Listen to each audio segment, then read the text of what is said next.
No, like, no man is gonna lead me, because I know for a fact if I went on a first date with a guy and he was like, oh yeah, I'm the leader, you're supposed to follow me, like, I'm gonna set the pace, I'm gonna set the tone, that's gonna be the last time he ever sees me. Hey y'all, welcome back to Brianna's Bachelor Breakdown.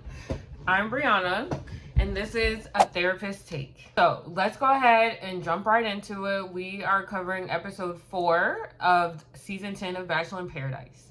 So the episode opens, we always catch up with the cast at breakfast. We get April and Jonathan kind of carrying on their banter from like the night before. She's talking about being a cat and like purring on his chest, and he's like, he was like, you're hilarious, while not laughing, and like no smile was on his face. But you could tell he is really doing anything and everything to try to get the rose, because he knows at this point that April is his last chance. So we have them over there. And then I think it's Leslie gathers the group for some water aerobics. And this was so much fun to watch. I would have been all over that. I've never done water aerobics, but I love being in the pool and I love a good workout class. So it looked like a good time to me. And I thought it was a good way to bond both generations of the cast. Okay, then we have Natascha and RJ. They're sitting on one of the day beds and they're just kind of chatting about what they want in a relationship. They're chatting about the joys of being retired and what they're looking forward to next in the next chapter of their lives, and how a partner fits into that equation. And I was just sitting there watching them like, dang, must be nice. Must be really nice. As I'm sitting here with like 30 years of my career ahead of me, they're like, oh yeah, like retirement, travel, blah, blah, blah. It's really hard for me to watch these conversations and not be jealous. So I really don't have an objective opinion on what they were chatting about. Okay, so then we get Gary, and he introduces us to Gary-dise.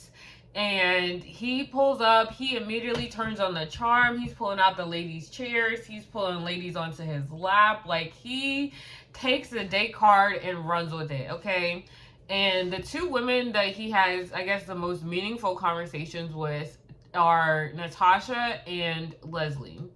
So I personally really enjoyed his conversation with Natascha. I felt like they really hit it off. Get similar cultural references, because they were talking about like the records they listened to growing up and like how that influenced like their dating habits and things like that. And they just like seem to really quickly pick up on each other's humor and references, and I felt like the conversation like flowed really easily. And I also felt like they both accepted each other's extraness, because Gary came in and he let everyone know who he is, okay? And Natascha was like, I'm here for it, but she also is super extra, talking about how she was like a dancer and dancing is her superpower. So I felt like they both were able to like match each other's energy in that way, and I really enjoyed watching that. And then we have Gary and Leslie. They were just kind of talking about the same old that I feel like is a default conversation for the Goldens if they don't really know like where to start the conversation. They were talking about like what stage of life they're in and how dating is, being as someone who's in like the last chapter of their life. It's like, okay, like we've heard this before, but I feel like it's a good neutral starting ground for members, for the Golden members of their cast, because they know at least the person they're talking to can relate to them on that level. But I wasn't too blown away by their conversation. So imagine my surprise when Gary ends up picking Leslie for the date, because I didn't really think their connection was anything special. The only thing that like I felt like could have held him back from Natascha, because I feel like when you have two people that like both have really big personalities, that can be fun in a friendship, and it can be fun like in the beginning stages of a relationship, but for something long term, I truly believe you need more of a balanced, complementary like dynamic. So I think that if you have two people who are like always on 10 all the time, you're gonna get tired, you're gonna get burnt out. Like, for example, when I saw Gary come on the screen and he was like, oh, it's Gary-dise, I was like, that's not what I would say. But I was like, he's fun to watch and he seems fun to be around, but like I could not date a man like that because I have to be the star of the relationship. And I tell my boyfriend that all the time, like, I have to be the boisterous, loud, fun one. I need you to play your chill role. And so I wonder if Gary was like picking up on that energy like long term, like, oh, we can't both be the center of attention. Like that's just, it's gonna get to a point where they stop matching each other's energy and start to like outdo one another. And like that's gonna like lead to a little bit of resentment and not be as fun down the line. So that was my only thing where I was like, okay, like give it a try with Leslie, I guess. So then Gary and Leslie, their date is going dancing, salsa dancing to some live music. It seems like they have a lot of fun. It starts raining. They keep the vibes going. And then they sit down and just kind of have like the conversation portion of the date. And Gary talks about like how hard it is for him to be vulnerable and like just how even hard it was for him to like put himself out there and ask Leslie on the date. That was cool, I guess. I didn't really have anything. I didn't have any thoughts about that. And then they have kind of like what I also think is like a generational conversation, because Gary kind of alludes to the fact that like he likes to be in relationships where like the man kind of sets the pace and is the leader, and Leslie kind of says that, you know, that would be nice. Like, I would love to be in a relationship where like a man kind of like sets the pace, but I haven't met that man yet who I feel like I can rely on. I haven't met a man that makes me feel comfortable to like give up some of my independence. And they didn't say it in that direct of terms. They kind of like skirted around it and were very vague about it, but like that's the vibe that I was getting. And I thought this was really interesting because I think that like it just highlights the differences in generational dating, because I felt like if one of the men in the younger half of the cast had said that on a date, I felt like one of the women would be like, no, like no man is gonna lead me, because I know for a fact if I went on a first date with a guy and he was like, oh yeah, I'm the leader, you're supposed to follow me, like I'm gonna set the pace, I'm gonna set the tone, that's gonna be the last time he ever sees me. And I just feel like dating expectations have changed so much in just like 1 to 2 generations, that like that's not even something that I feel like women are looking for.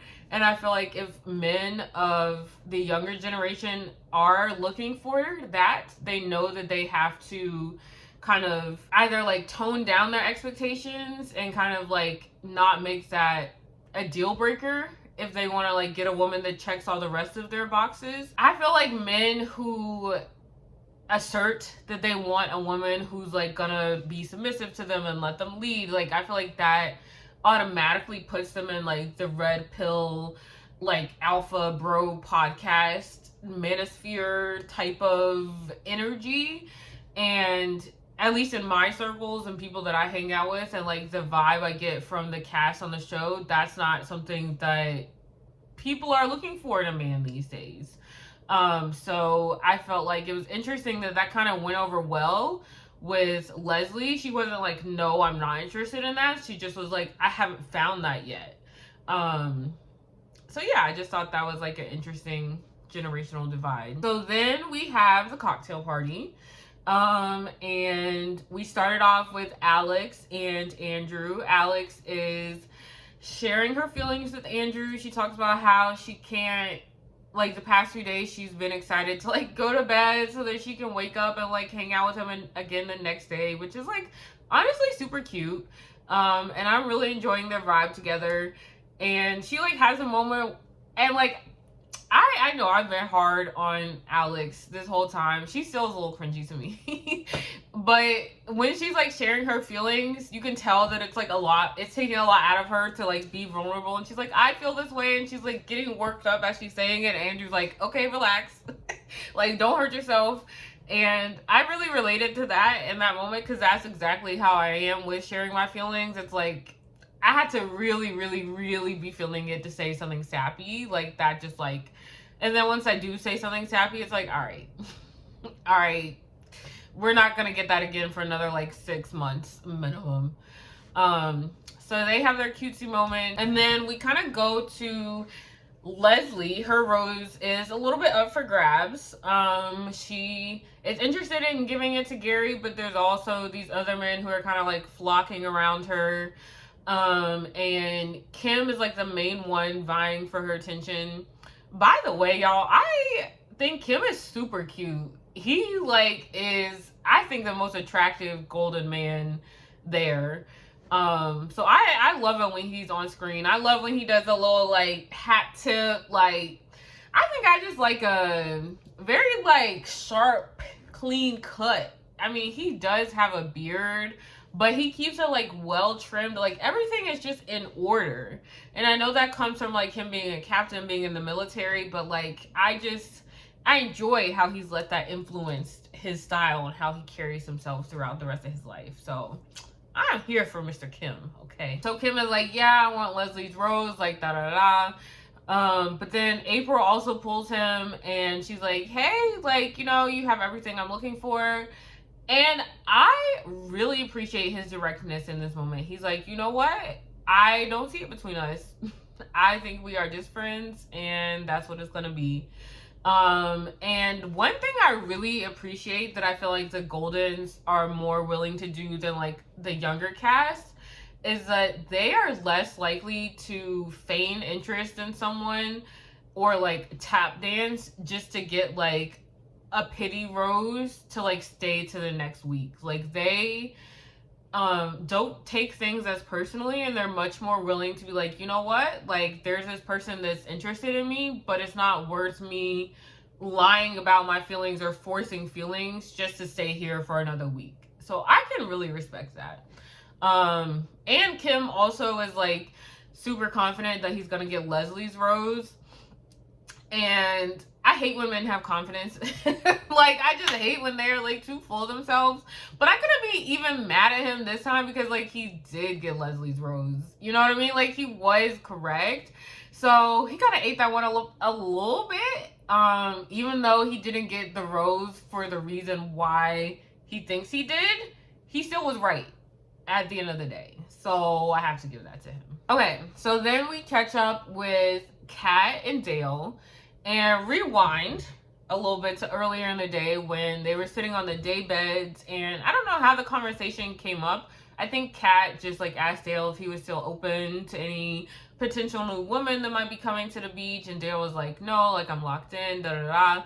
And she asked him if he had kissed anyone that was there last week, and he did admit that he had kissed Allie Joe outside of the like kiss and don't tell. One thing I really respected about her reaction, about Kat's reaction, was that she was not necessarily upset. I mean, she was upset that he did kiss Allie Joe, but like, I think she recognized that like he has free will. They're not in a relationship. Like, he's able to do whatever he wants in this situation. It's not as though he necessarily cheated on her, but what she can and has the expectation of being or has the right to be upset about is the fact that like what she has the right to be upset about is the fact that when they laid out the foundation of their relationship, they agreed to be open and honest in their communication, and Dale did not honor that by he didn't tell her as soon as he had kissed Allie Joe or like the day of that it had happened. He waited until Kat asked him about it, which also led her to believe, and led me as an audience member to believe, that like he wouldn't have told her that had she not asked. And so that is lying by omission. And I felt like in the moment when she asked him about it, he proceeded to gaslight her. Like, yeah, he was honest, okay, cool, bare minimum, but then he was like, oh yeah, well, like, I didn't think it was a big deal because I deaded it. And I'm realizing this is just something that Dale does, because I remember their very first date when they were on the boat and they were like popping the champagne and he was like, Viva la vida, or like something to that effect. Like, he just kept saying the same phrase over and over again, and I was like, this is really weird. So here he is again. I think this is just his thing. He just like finds a phrase and is like, decides that's going to be his phrase for the day, no matter how annoying it is for anyone else speaking to him. So he just like gaslights her and really downplays the situation and does that whole line of like, oh, like, I didn't think that it was important to tell you because I'm not interested in her, and like da da da da. And it's like, okay, that might be the case, but again, you guys set the foundation of your relationship as being open and honest, and you're not honoring those terms of agreement. So I feel like he was focusing more on like the face value, like he didn't technically do anything wrong, whereas Kat was focusing more on like, this is how we set up our relationship, and you're not playing by the rules that we established. And Dale doesn't want to go down that path of conversation with her, because then he would have to acknowledge that he did something wrong, and he doesn't want to do that. So that's the conversation they have on the daybeds. We catch up with them again at the cocktail party. They're having the same conversation because it's unresolved. And Dale just like doubles down on the gaslighting and the dismissiveness. And he goes so far as to say like, oh, I thought we changed the channel. Like, there's nothing more to talk about with this. And I appreciated that Kat like stood her ground, and she recognized like, you're being really dismissive of me right now. Like, my feelings matter. We're going to talk about this until we come to a resolution. So I'm glad she didn't allow Dale to like steamroll her in that moment. And then Dale throws the whammy of all whammy. He's like, oh, this is reminding me of my ex. I can only assume that he's talking about Mrs. Claire Crawley. Okay. And that that is an insult if I have ever heard one. And he knows it. And that's exactly why he pulled it out at that point in time. I don't really remember if Kat like had a strong reaction to that, or like if that really landed and made an impact. But I just knew that Dale was like super, that was my telling point, that Dale was like super at his wit's end with Kat. And I felt like that was a way to, it was another deflection strategy, because that was his way of continuously saying, I'm not going to engage with your emotions. Your emotions are not valid to me. And like the general consensus that like Bachelor Nation has of Claire Crawley is that she is very emotional. She's very reactive. She like doesn't think before she acts, and you know, just this stereotypical like hysterical woman trope. And so by throwing that in Kat's face, that is essentially what Dale is labeling her as. And when you label a woman as hysterical, you're essentially invalidating any emotion that is supporting that expression of emotion, and making it more about the expression of emotion, and saying like, hey, I'm cool, calm, and rational, and I'm not going to have this conversation with you until you reach my level of cool, calm, and rational, because I'm so like logical that I don't get rattled by these things. And so it completely like derails how someone is feeling in that moment and makes it about how they're acting. And whether or not he thought through all those steps in his head, I highly doubt. But it still had the same impact, at least to me. So we leave their conversation there. Jesse's like, you know what, we gotta wrap it up. It's time for the rose.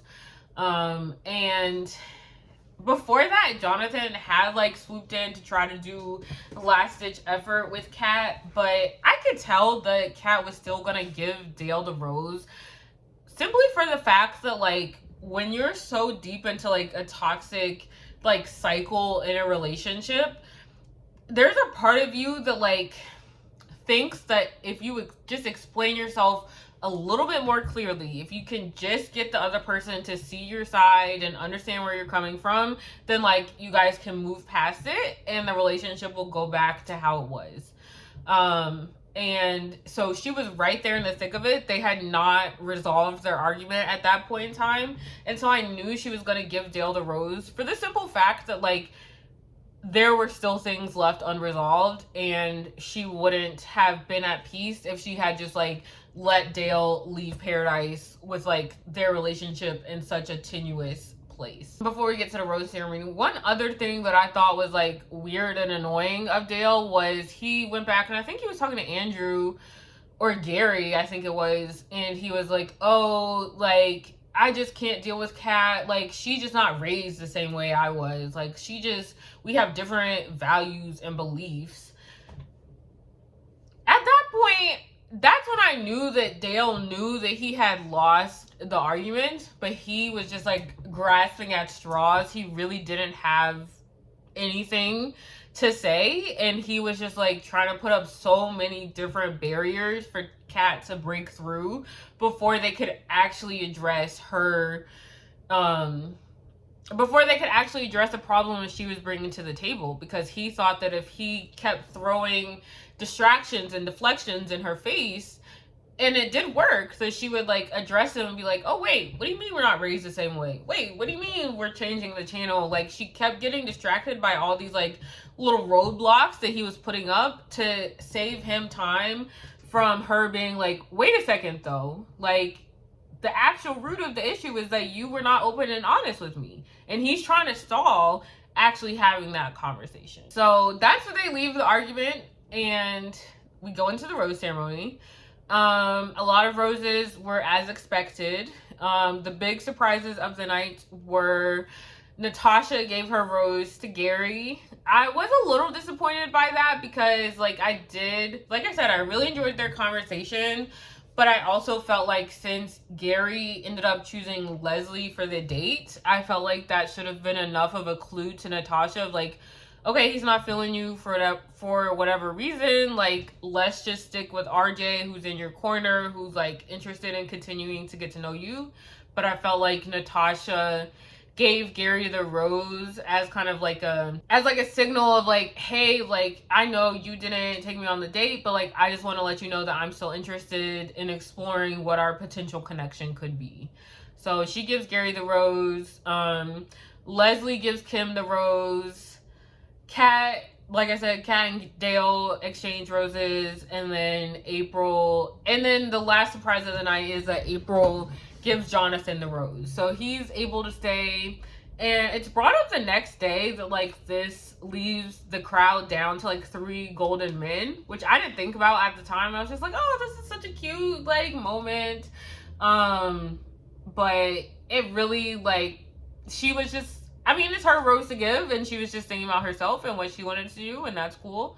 But it does put the golden women in kind of a tricky situation. Okay, so then after the rose ceremony, Kat and Dale immediately resume their argument, and they go back to like the I did it. And I felt like Kat was like trying to make light of the situation, trying to make a joke out of it, and Dale just saw that as another opportunity to like dig his heels in harder.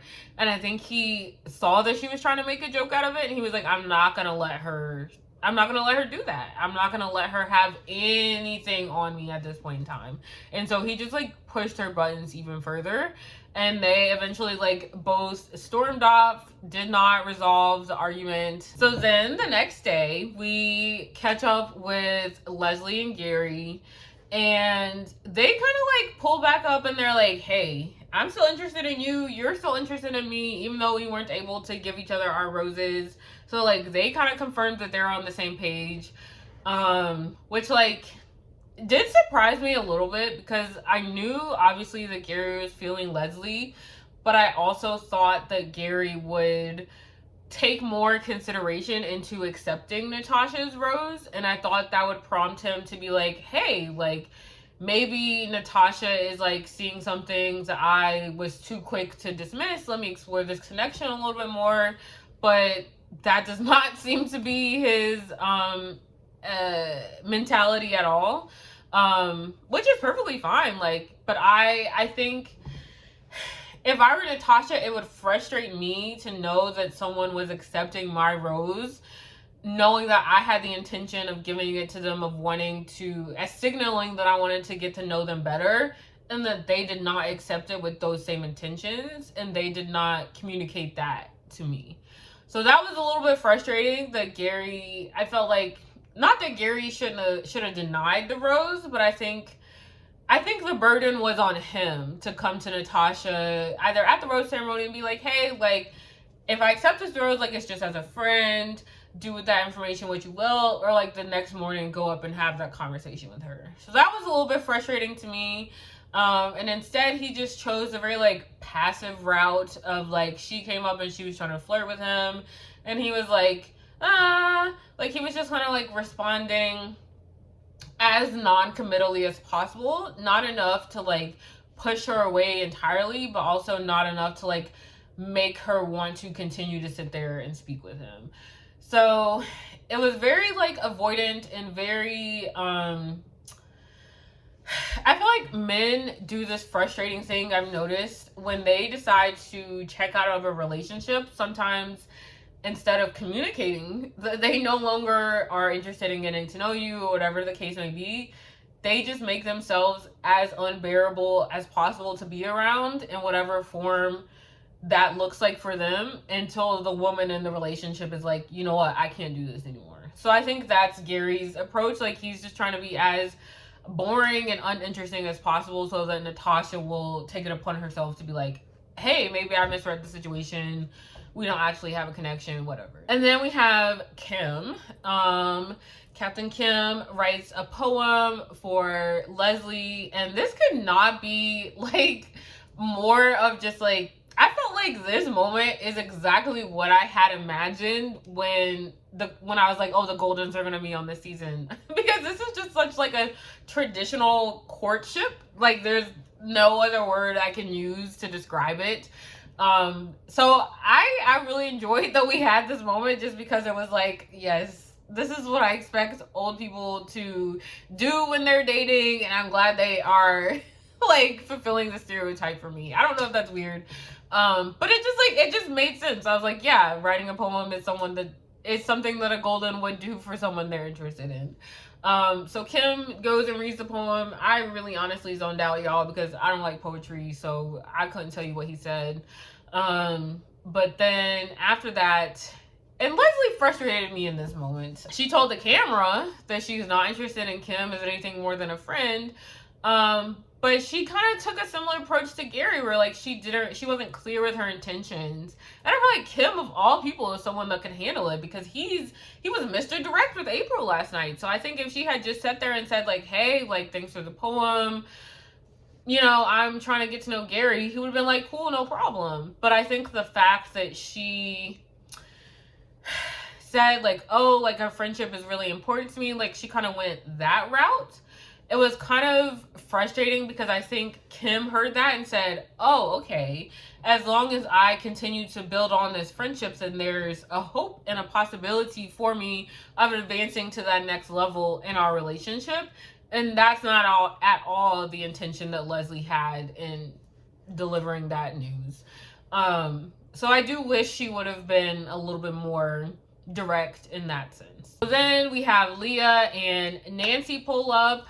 Apparently all the Golden men have been waiting for Nancy. Keith immediately is like, forget Kathy. I've been waiting for you and you only. So she is a hot commode. I'm interested to get to know her. All I can tell right now is that she's blonde. I don't really know what else the appeal is to her. Leah seems super cute. I think she's gonna take Sean on the date. I can't remember if she asked him officially or not, but like, he seems to be unattached, or like loosely attached to Jill. And then we have someone named Face pulling up on a horse at the very end of the episode. So we'll see who Miss Faith is and what's going on, and why she feels like she can ride a horse without holding on to the reins. So I'll catch y'all back next week.